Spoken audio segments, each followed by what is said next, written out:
Jika kalian suka menonton MotoGP, pasti kalian sudah tahu ya kecepatan maksimum dari motor ini. Ya, rata-rata kecepatannya bisa sampai 322 km per jam lebih.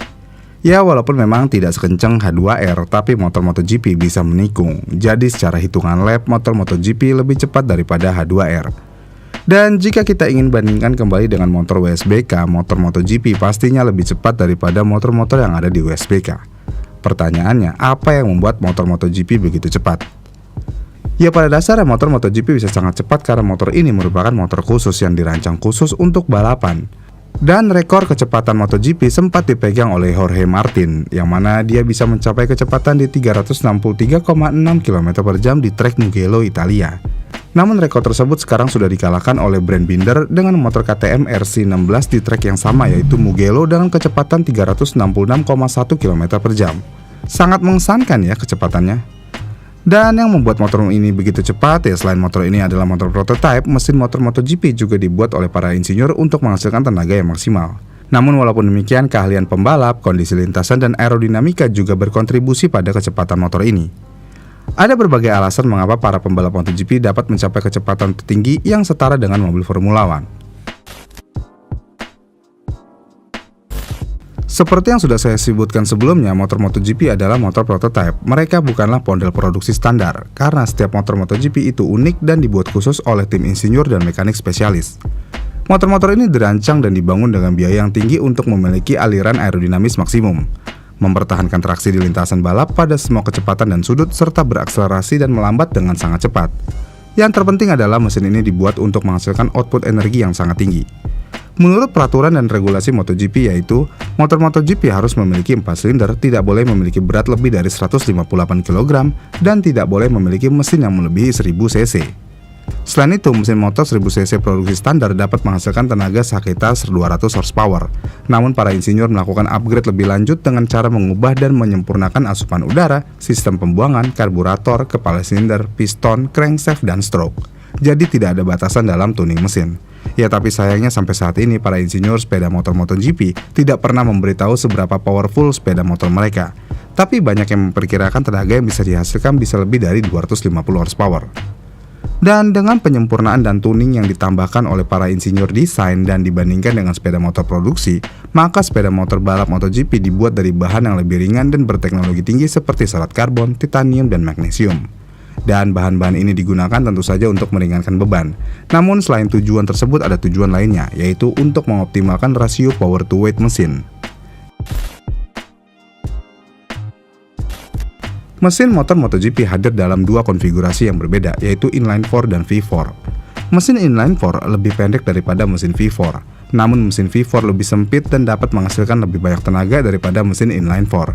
Namun mesin inline lebih mudah dikendalikan daripada mesin V4, dan bentuk mesin V4 yang lebih sempit dapat menghasilkan aerodinamika yang lebih baik, lebih sedikit kehilangan tenaga, dan output tenaga yang lebih tinggi daripada mesin inline.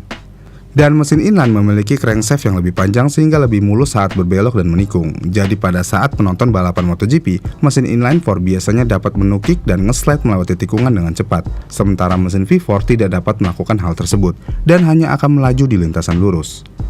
Selain itu, crankshaft mesin V4 juga lebih pendek daripada mesin inline-4, dan hal ini tentu saja menjadikannya lebih kaku dan lebih kuat. Dengan demikian dapat menghasilkan tenaga yang lebih besar dan lebih kuat juga ke roda motor. Dan mesin V4 juga memiliki lebih sedikit kerugian dalam memompa udara dari intake ke knalpot. Dan karena hal ini tentu saja dapat menghasilkan lebih banyak tenaga yang dipertahankan dari mesin ke roda. Jadi mesin V4 bisa dikatakan dapat mengalahkan mesin inline dalam hal kecepatan tertinggi. Dan 94% dari kecepatan tertinggi yang tercatat di MotoGP dihasilkan oleh motor dengan mesin V4.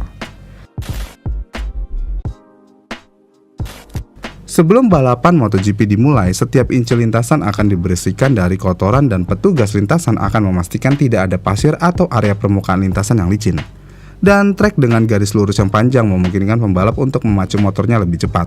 Ya, contohnya lintasan Mugello di Italia yang menjadikannya salah satu lintasan lurus terpanjang di kejuaraan MotoGP, yang memiliki panjang di 1141 meter.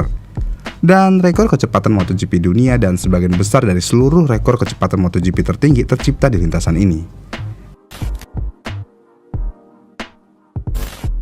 Pembalap Jorge Martin mengalami salah satu kecelakaan paling buruk dalam sejarah MotoGP di Grand Prix Portugal. Karena bagian depan motornya mengalami masalah di sebuah tikungan menurun dan Jorge Martin terlempar cukup jauh dan berguling-guling.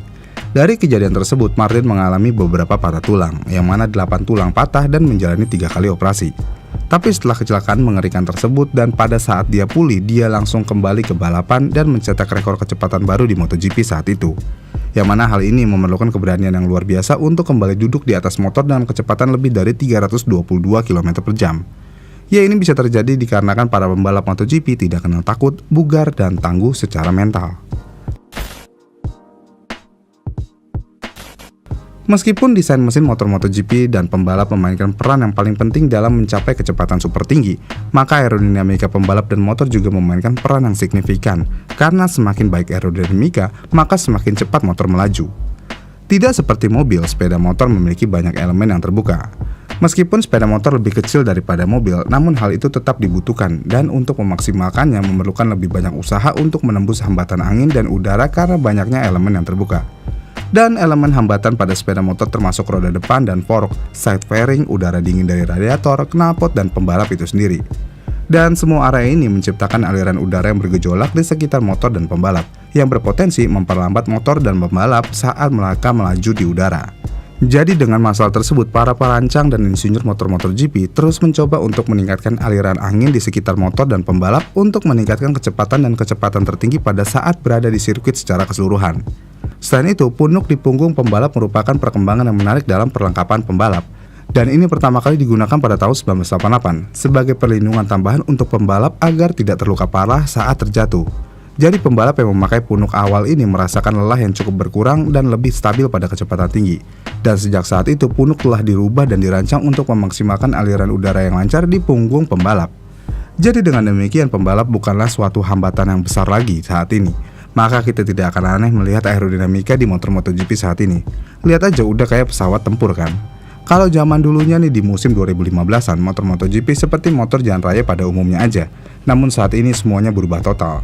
Tapi dengan demikian kecepatan di motor MotoGP pun menjadi sangat meningkat, mulai dari di trek lurus sampai di tikungan. Bagaimana nih menurut kalian? Segitu aja video kali ini. Jika kalian suka dengan video ini, kalian bisa like dan subscribe channel ini. Dan sampai jumpa di video selanjutnya. Bye!